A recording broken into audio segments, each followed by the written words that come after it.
Germany's Christian Democrats. Where do they stand after the resignation of the defense minister? In the interview, CDU General Secretary Hermann Gröhe. Mr. Gröhe, here in Germany, public debate has recently been dominated by the controversy over the allegedly plagiarized PhD thesis of former Defense Minister Karl Theodor zu Guttenberg and his subsequent resignation. Abroad, surprisingly, much of the commentary was characterized by respect for the democratic culture in Germany shown by this incident. Was zu Guttenberg's resignation this week unavoidable and perhaps even a matter of course? I have great respect for Karl Theodor zu Guttenberg's decision, which spared the German military and the Conservative parties a prolonged row. Yes, serious mistakes were made, and he admitted to making them and apologized. But everyone has the right not to be reduced to a single mistake, even if it is a serious one. So I think it's right to stand by that person and appreciate the contributions he's made as a politician. The Conservatives and the cabinet are losing an exceptional politician with a very charismatic personality. How heavily does this loss weigh on the CDU and the CSU? It's a loss for politics in general, but it's particularly so for the Conservative family.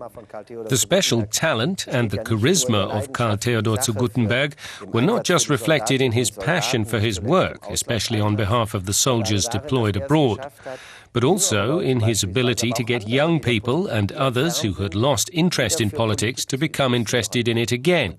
A lot of that was down to his personality.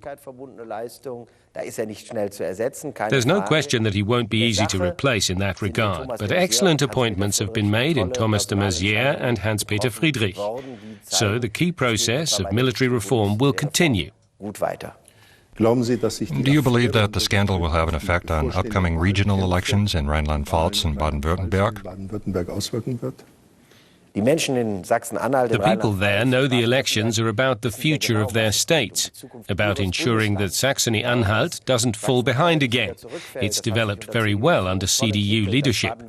It's about keeping Baden-Württemberg on its successful path in education, research and jobs, and about putting an end to all the sleaze in Rheinland-Pfalz and making a new start with Julia Klöckner.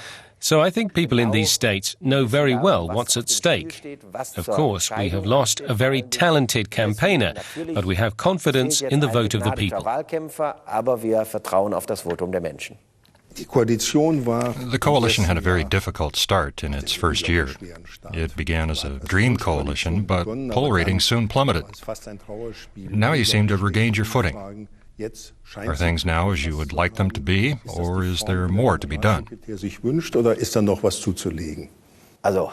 It would be wrong to set limits on what we can achieve. It's correct that in the first half of last year, the tone between the parties was not good. So it was good that we used the summer recess to pull ourselves together and come up with proposals for cutting spending, reducing the national debt, reforming the armed services, and renewing our energy policy. Those are the big issues that people want us to tackle, and that's what the coalition is doing. Our popularity has grown as a result, and we want to continue. One should not set too much store by opinion polls, but it's astonishing all the same. There's been remarkable economic growth under the coalition in the aftermath of the worst financial crisis since 1929. Unemployment is at its lowest in decades. The coalition might expect approval ratings of 48 or 49%. Why isn't that the case? That's a question that concerns us, but first of all, we're delighted that things are going so well. Just a year and a half ago, people were forecasting 5 million people out of work, so record employment and record growth are a great achievement. Politics has played an important role, but so have the employers and workers who worked in partnership to overcome the crisis. We are very grateful for that. And let's not forget, approval ratings for the Chancellor are very high. We'd like to broaden that approval to the Conservative parties as a whole. The unrest in the Arab world has perhaps distracted attention from another big issue, the crisis surrounding the euro. Do people in your party still have faith in the euro, or are people wondering if it can be sustained in the long term, at least in the way it is being dealt with politically at the moment?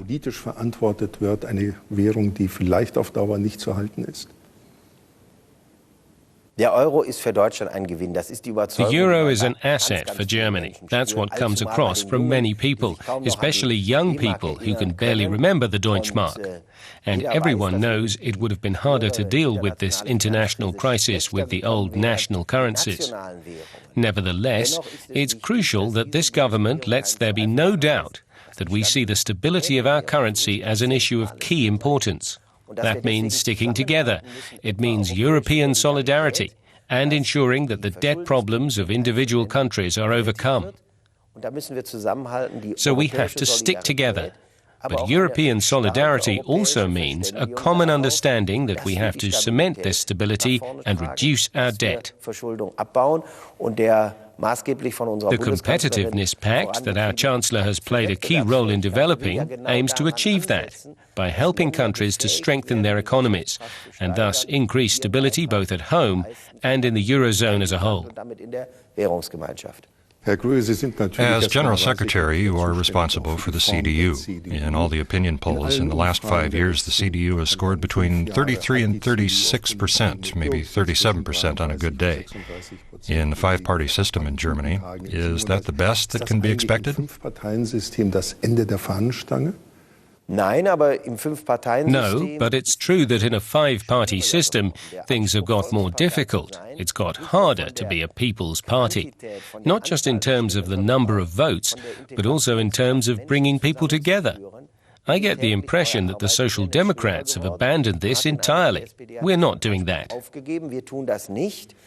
But a more mixed society needs more integration. It's never been so hard to be a people's party, but never so necessary. We have to bridge gaps between the generations, or between urban and rural areas. And on other issues of social integration, we need people's parties, and we need a strong conservative party. And that's what we're working to achieve. Incidentally, at the last national election, we won 40% of the direct votes cast for constituency candidates.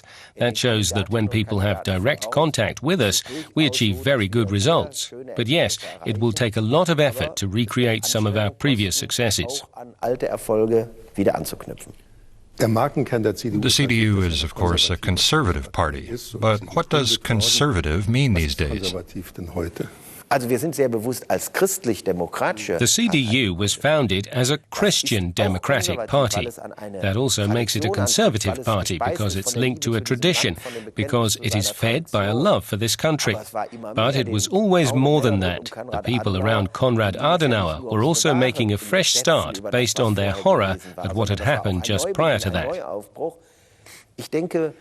And I think that's what conservative means for us today. Our love for our country and its tradition are what govern our values as citizens, like taking responsibility for oneself, but also accepting our responsibility for others. Freedom comes with responsibilities. It's a commitment to marriage and the family, for example. So conservative values are in good hands with us. Many thanks for this interview.